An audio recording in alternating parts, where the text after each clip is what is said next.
mitochondriálna energia. Každá bunka v našom tele, koľko 6 miliard, tak plus hore-dole, podľa chlapa, čiže každá má svoju bunečnú elektrárnu.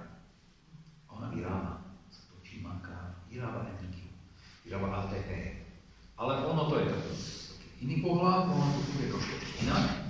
Ona má membránu medzibunečnú takú štruktúru, kde sa prečerpáva tá energia a cez bielkovinové kanáliky ide do stredu potom tá energia a vyrába sa tam ATP, adenozín trifosfát, ktorý sa tam ukladá do baterky a v podobe adenozín difosfátu sa potom použije.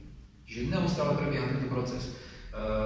Každá bunka má 1 až x, čiže srdečné bunky majú až stovky, lebo to je najdôležitejší sval, alebo teda orgánu, tak tí majú až stovky elektrární jedna bunka, kdežto ostatné bunka má maličku, možno jednu.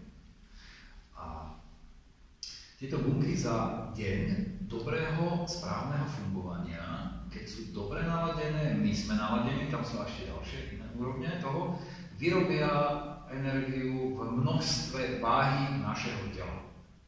Merateľné. Keď budeš neustále vyčerpávať ten svoj systém obnovy, tak pôjdeš na nejaký dlh. Oni sa deštruujú, tie bunečné elektrárne, tie mitochondrie prestávajú fungovať, rozsypú sa, musia byť upratané. Autofágia ich musí seba pohltenie a využitie v podstate ďalej ich musí odpratať, vyčistiť, nahradiť. Ale oni sa často hromadia v tele ako nejaké skládky, telo nevie ich odpratať, ich mozgu, vplyvom rôznych chemických liekov, prvkov a všetkého tohoto, čo i stravy, samozrejme, i stresu.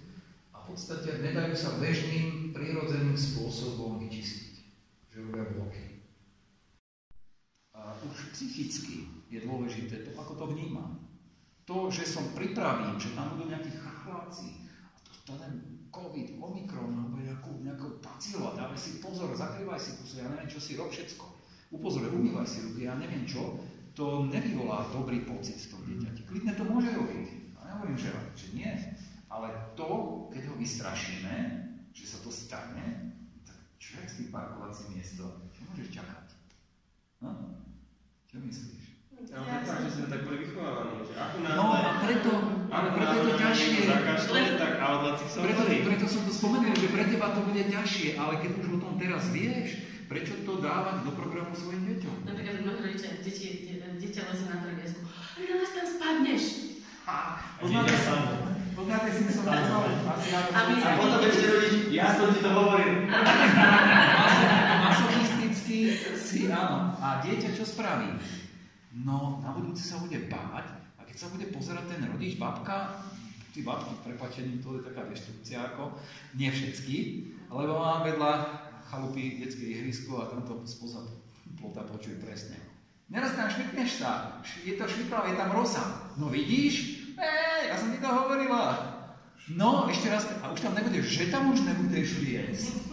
Dieťa, no, babičku posúchnem. Čiže má strach, už má blok, nárebrík, výšky, čokoľvek, čiže už sa samé neodváži. Čo takto podpora? Zvládneš to, ale ne, zase tam počuje také prehnané. To dáš, zvládneš to, super, giga, mega, ja neviem čo. Zase také prehnané superlatívy. Kto chce, pýtajte sa. COVID. Teraz, keď niekto vám povie, že COVID, a že dostal COVID, alebo má COVID, alebo mal, COVID už neexistuje. COVID premutoval do rôznych variant, všetky tie varianty sme vždy od Milana a dostávali informáciu, on to veľmi pečlivo sleduje, čo na to platí, čo sa dá na to použiť, čím to dostať z tela, ako to vyčistiť, prístup všetko. Potom ich ešte cez čajové zmesi od Láďu Kríža, čiže to bolo všetko nastavené, dajme tomu pri očkovaní bolo nastavené, ako to dostať z tela, 6 týždňov piť čaj, aby sa dostal ten spike proteín z toho tela, aby sa dostal do tela grafén, aby sa dostal do tela NSP, nešpecifický proteín, alebo ďalšie veci, ktoré tam boli s tým spojené. Ale tie ťažké stavy, buď je tam vracanie, preháňanie, alebo len taký celkový stav ťažoby, respiračný problém samozrejme, a potom to dostanú dospelí. A celé sa to takto opakuje a stále sa to ťahá. Doteraz to takto nebývalo. Na vírusové ochorenia pochopiteľne nefungujú antibiotika, ale pokiaľ je oslabený ten respiračný slizničná imunita, alebo teda celý ten systém respiračný, už sa tam z vonkajšieho prostredia vznikne tam priestor a dostanú sa tam i bakteriálne infekcie. Čiže už je to kombinované. O to je to horšie potom. Čiže vtedy už tie antibiotika sú na mieste. No, existujú tieto. A kombinácia, ich mám nejakých 25 druhov, v podstate ten Burner a tento zozbieral informácie z celého sveta od rôznych kultúr, už stovky rokov fungujúcich. Sa museli postarať z tej bylinnej ríše, z ktorej majú samozrejme všetky chemické lieky ten základ. Vždy hľadajú základ, napríklad diazepam. Vieš, odkiaľ pochádza diazepam? Diazepam máš v lípe, lipový kvet, ktorý pôsobí na diazepanové receptory mozgu. Čiže odtiaľ je odvedený, alebo kyselina acetylsalicylová.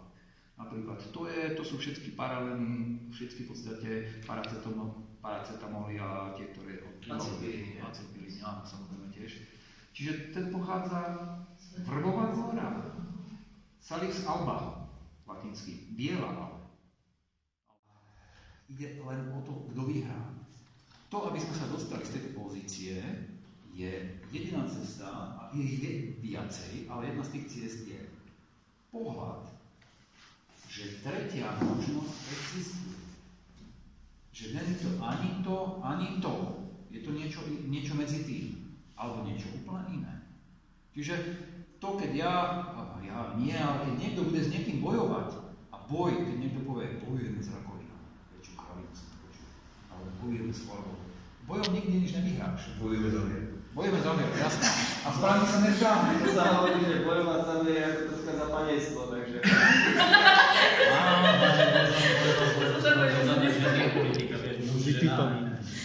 A ako úplne na okraji napríklad zbrania na celom svete majú výnimku z CO vplyvu. Uhlíkové stopy, to aby ste vedeli. To sa nepočíta. Áno, tam sa nepočíta. Ale to, že ty zakoríš doma polenami za rok, už tebe pôjdu Áno,